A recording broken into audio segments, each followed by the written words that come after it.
Mungkin di Facebook atau di sosmed lain, di grup gitu ya, ada yang nanya seperti ini kan, kok RC saya nggak bisa belok, apa yang harus diganti gitu. Nah, saya saranin nonton video ini sampai habis.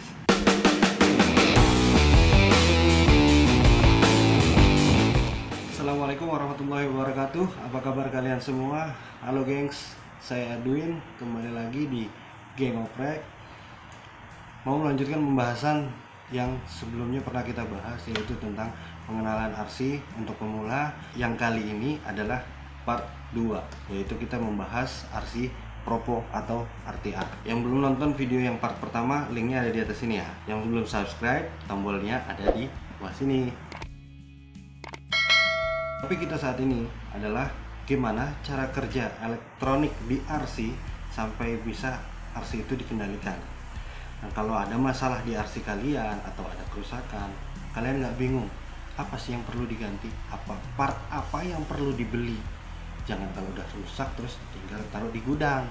Dan kita akan ngebahas RC RTR yang ada di pasaran, perbedaannya, kekurangan dan kelebihannya, dan atau mungkin ada yang udah beli tapi masih belum ngerti RC-nya sendiri gitu kan.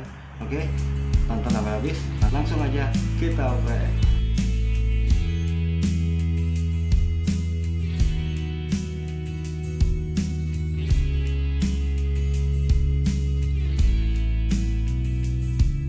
Oke, kita bahas cara kerja RC Propo yang kemarin kita omongin.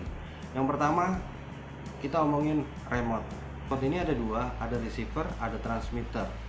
RC itu bergerak, itu awalnya dari remote atau dari transmitternya. Transmitter mengirim perintah ke receiver.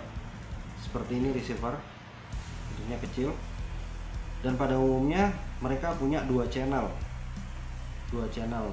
Sebenarnya ada remote yang 4 channel, seperti ini ada 4 channel, 5 channel, 6 channel. Nanti kita bahas di video selanjutnya. Kita bahas yang umumnya aja. RC itu ada 2 channel umum. Yang pertama digunakan untuk steering atau kendali. Yang channel kedua itu digunakan untuk throttle atau gas dan rem, kontrol kecepatannya. Terus kita bahas yang kedua adalah servo. Servo itu adalah alat penggerak untuk menggerakkan steering. Nah, servo itu sendiri akan dihubungkan dengan receiver di channel 1. Servo juga ada beberapa spek dan beberapa ukuran, cuman kita nggak akan bahas di sini, kita bahas di video selanjutnya. Nah, di channel 2 nih. Di channel 2 ini dihubungkan dengan yang namanya ESC atau Electronic Speed Control.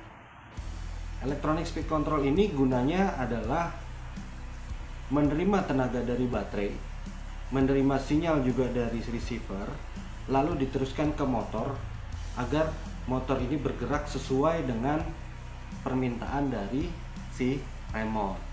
Jadi beberapa persen kita tekan remote-nya, ESC-nya akan mengontrol untuk menggerakkan dinamo atau motornya. Oke, itu dasarnya kenapa RC itu bisa dikendalikan dari radionya.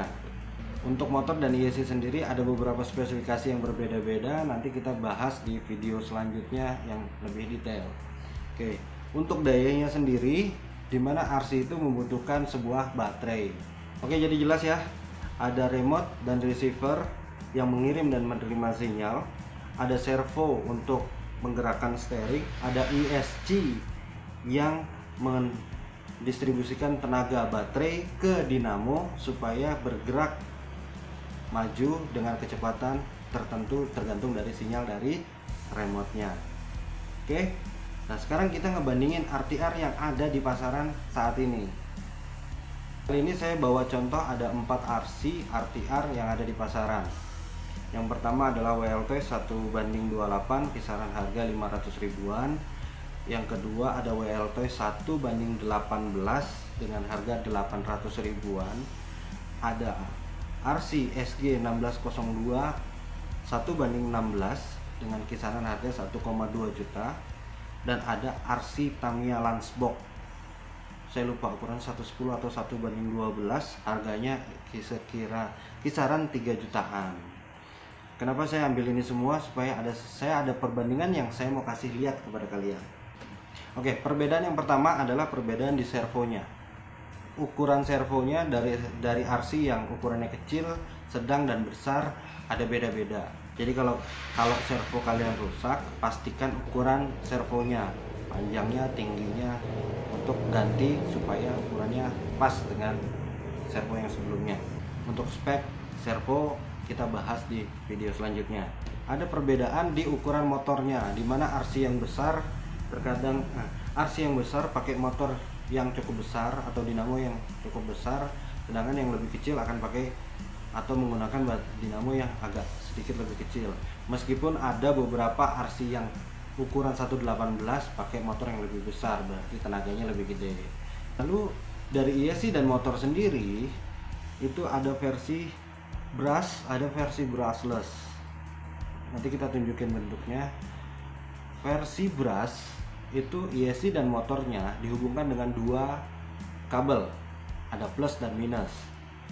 Kalau ESC versi brushless dihubungkan dengan 3 kabel, di mana ada kabel A, kabel B, kabel C. Ya, jadi bedanya itu brush sama brushless. Salah satu keunggulan brushless adalah brushless lebih irit mengkonsumsi baterai, jadi mainnya juga jadi lebih lama. Nah, ada satu lagi perbedaan di mana kit RTR itu adalah mereka memiliki ESC dan receiver yang sudah built-in atau gabung, atau disebutnya ESC 2-in-1. Maksudnya 2-in-1 adalah ESC gabung dengan receivernya. Beda dengan RC yang kelasnya Tamiya, Traxxas, dan lain-lain mereknya, itu ESC-nya akan terpisah dengan receivernya. Kenapa di Tamiya begitu mahal? Salah satunya karena lebih profesional, dimana ESC-nya Tamiya masih pakai brush, dia dinamonya masih pakai brush. Ini ESC-nya, tapi receivernya terpisah. RU08 kelihatan ya, 2,4 GHz. Nah, ini ada channel 1, channel 2, dan binding. Maksudnya kalau ada yang rusak ya digantinya salah satu. Dan kalau kita mau main yang lebih serius, pada saat kita harus upgrade remote, kita nggak perlu beli ESC, kita cukup ganti receivernya aja dan remote-nya kita bisa upgrade. Tapi buat receiver dan ESC-nya yang gabung, pada saat kita mau sesuatu yang harus kita rubah, misalkan kita mau ganti remote, berarti harus tetap beli ESC, atau kalau kita mau ganti ESC-nya harus tetap beli remote, kecuali beli remote yang sama atau beli ESC yang sama mereknya. Oke, jadi jelas ya, itu tadi adalah RC RTR yang sudah ada di pasaran dan harganya beda-beda dan punya kekurangan dan kelebihan masing-masing. Semoga nggak makin pusing atau malah makin keracunan. Oke, sekian dulu dari kami, mudah-mudahan informasi itu tadi bermanfaat. Kalau ada pertanyaan boleh ketik langsung di bawah. Yang belum subscribe silahkan subscribe. Pokoknya kita tunggu kritik dan sarannya. Assalamualaikum warahmatullahi wabarakatuh.